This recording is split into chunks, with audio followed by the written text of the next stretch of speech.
marriage registry. There's one.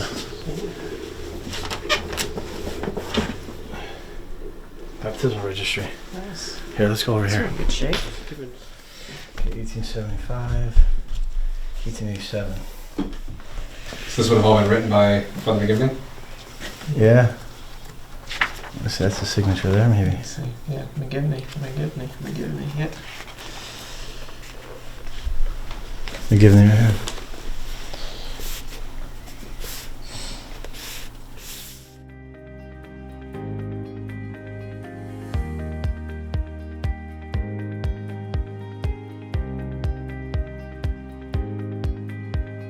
As 1884 came to a close, Father Michael McGivney was asked to take on a fresh challenge. There can be no doubt that he had already shown that he was up to the task of ministering in many ways, cultivating his priesthood as an assistant for a few years in New Haven and founding the Knights of Columbus. But it was now time for something new, becoming pastor of St. Thomas Church in Thomaston, Connecticut. It was a different place, a different people, and a different role in which he was being asked to shepherd this new flock through everything, from the first moments of birth and baptism to the closing ones of death and committing his people to their final place of rest.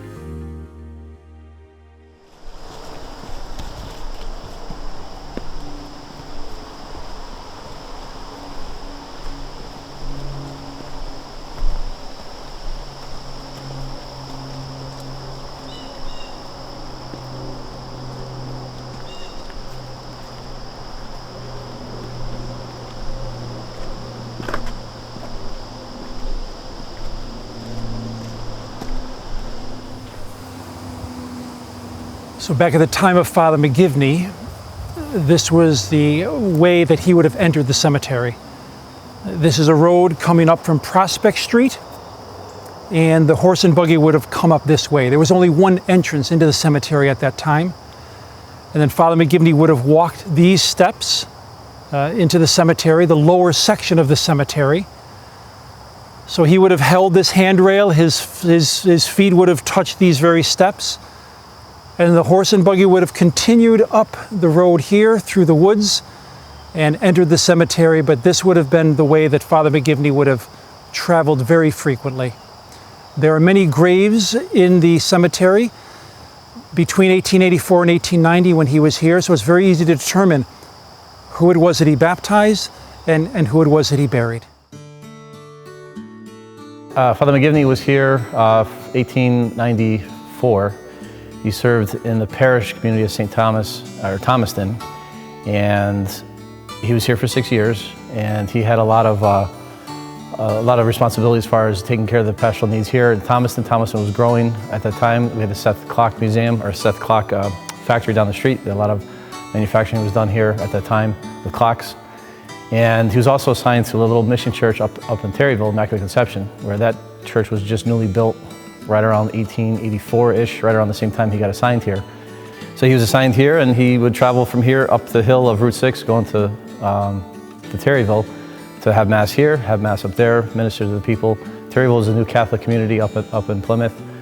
So he was dealing with that newly kind of formed Catholic community, probably maybe 15, 20 years new up there, as well as down here. Down here, Thomaston was established in, I believe, the 1860s. So it's all very new area, new manufacturing, new time. The towns were kind of developing and growing, and here was a little bit more stable, a little bit more established than up the road. It's very refreshing and good to see the total dedication of this young priest who gave himself completely in very difficult circumstances. And that can be an inspiration for priests, for potential future priests, and also certainly for the priests of the Archdiocese of Hartford.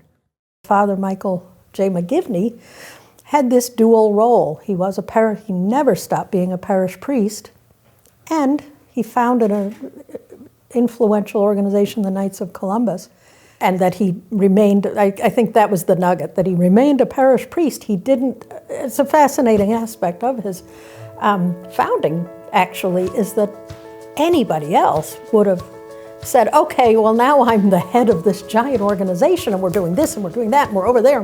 I don't have time to be a parish priest, and his leadership style, which is pretty interesting, was always to launch the ship, not to command it. So how unique that he was not a megalomaniac. He did not want to leave what meant the most to him, the priesthood. The priesthood. It truly did mean the most to Father McGivney, and simply living as a priest was a force, a desire so strong that he could peacefully walk away from the hub of night's activity in New Haven. Father McGivney's move to Thomaston led to many changes in his life, but his desire to be a priest, to serve his parishioners, especially the young men and women of his church, it was one thing that didn't change one bit. In fresh and clever ways, he was constantly doing what he could to engage the Catholics of his community and to creatively lead them toward a deeper connection with the church and with God. Yeah, it was interesting as well. When he got here, the town, as I said, was developing. They had an opera house down the street. It's Thomaston Opera House. That was built in 1884, right around the time he was assigned here. So it was a new opera house, beautiful structure. And he would make plays for kids on religion, on faith. And he would kind of compose different plays and events down at the new opera house.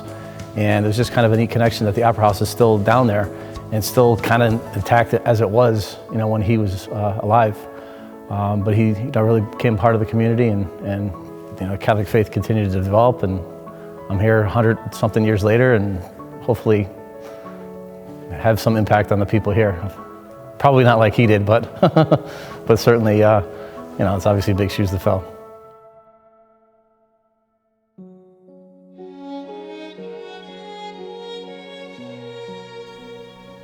That experience of trying to fill the shoes of those who have come before us, it's really a common one, continuing on after leaders and loved ones have passed into and out of our lives. Even for Father McGivney, as a priest, he himself had stepped into a parish where priests had come before and priests would come after, each tasked with living up to the shepherd he was replacing. This dropped Father McGivney into a line, a succession of priests, all there to serve this community, brothers who were part of his life in the priesthood and in Thomaston. There's 7 laid to rest here. The youngest is 23. We assume he was probably a seminarian. And there were 2 who died in their 20s. Father Gaffney, Eugene Gaffney, died on August 30th, 1884. He was a friend of Father McGivney's, and Father McGivney replaced him as pastor, of course, from 1884 to his own death in 1890. Father O'Brien died at the age of 45. Father Carr, 28. There's a Father Langford, died at 26, shortly after ordination. There's a Father O'Connell, who would have been here in 1888, ordained, and Father McGivney would have known him. And the oldest priest of the 7 here is Father Patrick O'Connell, who died at the age of 52. This is very holy ground. Father McGivney would have walked in this very place. Yeah, he lived here for 6 years, and then he eventually got sick, as we all know the story. And then he passed away here as the pastor in 1890. And the building actually was down the street, just where the highway is, near the river, near the railroad, down that way.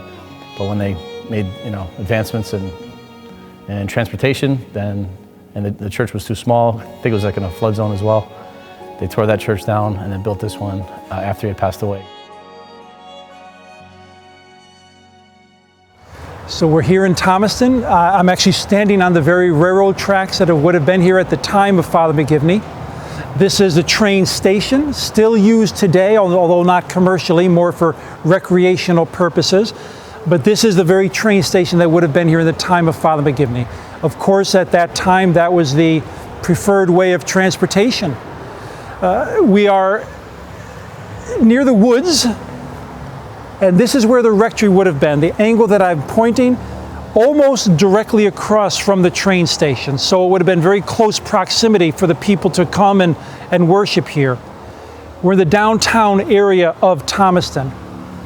The rectory was taken down and the church was taken down. for two reasons. One, it got too small, and so the new church of St. Thomas was built in 1905. And then this church remained for many years, and then the new Route 8, which was constructed in 1968, was the reason that it finally had, the old church building finally had to come down. But this is the place where Father McGivney would have actually died. The rectory would have been right where I'm pointing, so Father McGivney took his last breath after years of service to the faithful, to the poor, to the orphan. It is right here where he took his last breath.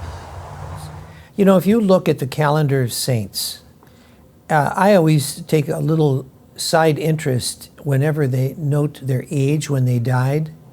And it is incredible to me that most people died very young through history, and many of the saints died the same age as Father McGivney or younger. Even popes, even bishops and great abbots and religious. Now, there were exceptions, of course. Some lived a long life, but most of them died very young. We're standing at the gravesite of Father McGivney, where he was laid to rest for 92 years. It was called the Old St. Joseph Cemetery. His parents, Patrick and Mary, are also buried here, along with his two brothers, who, following him, were supreme chaplains of the Knights of Columbus. His brother Patrick and his brother John, and his youngest sister also is buried here. This is the family plot. I think at that time, the reverie for Father McGivney and the creation of the Knights of Columbus was really important in the city of Waterbury. He was a Waterbury son who had established this charitable organization that was helping people. And so the community that he came from and the community that developed after he left was very proud of that. And so that's why this community came together to celebrate his life in that way. When he actually died back then, I believe it was one of the largest funerals that the archdiocese at that time, and that was at Waterbury, I believe, that they experienced. That doesn't happen for somebody who, is unknown for his priestly ministry. So that tells you the great outpouring at his, and of course that's always a very important sign for the cause for beatification or canonization of a person, that at their death, there was a great outpouring. Proof of Father McGivney's, the extent of his charisma was that not only had so many of his former parishioners and their families, it was lovely to see the description that people went in as families. What better way to honor Father Michael McGivney? But one of the great things he did, I think, and it just shows again his expansive spirit, was one of the families that also attended his funeral was the Harwoods, and they were not Roman Catholics. I'm going to estimate that we could multiply that times 100 for all the families around. So in some ways, if he ever is named a patron saint, I would think it would be of the family, because that was very much his cause was always strengthening the family. The family. It was a strong reason why Father McGivney became who he was, emerging from such a faithful Catholic family in Waterbury. It was also maybe the motivating factor behind his efforts in founding the Knights and working so hard to support widows, orphans, and anyone in need. Father McGivney wanted to strengthen the families around him, and also wanted to lead the Catholic people to realize the importance of the family of faith that they were all a part of. Such a strong motivation led this priest to a lifetime of working tirelessly, day in and day out, to serve God, to serve the Church, and to serve his people. Work that has led to his memory being preserved in Waterbury, New Haven, Thomaston, and countless places beyond. It's a legacy that has endured and, dare I say, fortified since his death in 1890 at the young age of 38. A legacy that can lead all of us to look at this simple parish priest for guidance and inspiration as we continue to unpack what Father McGivney can mean for each of us in our lives today. Like I said, there's huge shoes to fill. I don't know if I'll be able to. I look at the legacies that many priests of the archdiocese leave behind, and the one legacy that you have to think about is the legacy of faith. You know, structures are built and they're torn down, they change, you know, they're painted, they're renovated. But the faith of the people is really the legacy that you want to leave behind. And Father McGivney certainly had done that. Many other pastors after him had done that here. The faith life here is very strong, continues to grow, thank God. But it's, you know, it's a challenge. We're living in a very different world as they did back then. We're in a pandemic as they were back then, you know, back in the late 1800s. So we have different changes and challenges that we deal with, but it's, you know, ultimately it's the faith life that remains the same. People then are the same as they are now, only we have technology and things are a little bit easier, and medicine's a little bit better. But you know, it has to go back to the faith. You have to just continue to build faith, help people understand the church, why Christ died and suffered and died on the cross for us. What's all this is about, you know? Why is it important to have Father McGivney as a pastor? Why is it so special? You know, that's one thing I'm trying to instill in the people here, because it doesn't happen. It just simply doesn't happen every day that you have your former pastor becomes, you know, on his way to sainthood. It's just, when does it happen? You know, it just never happens. So that I'm hoping to kind of instill in people and, you know, continue to grow the devotion to Father McGivney.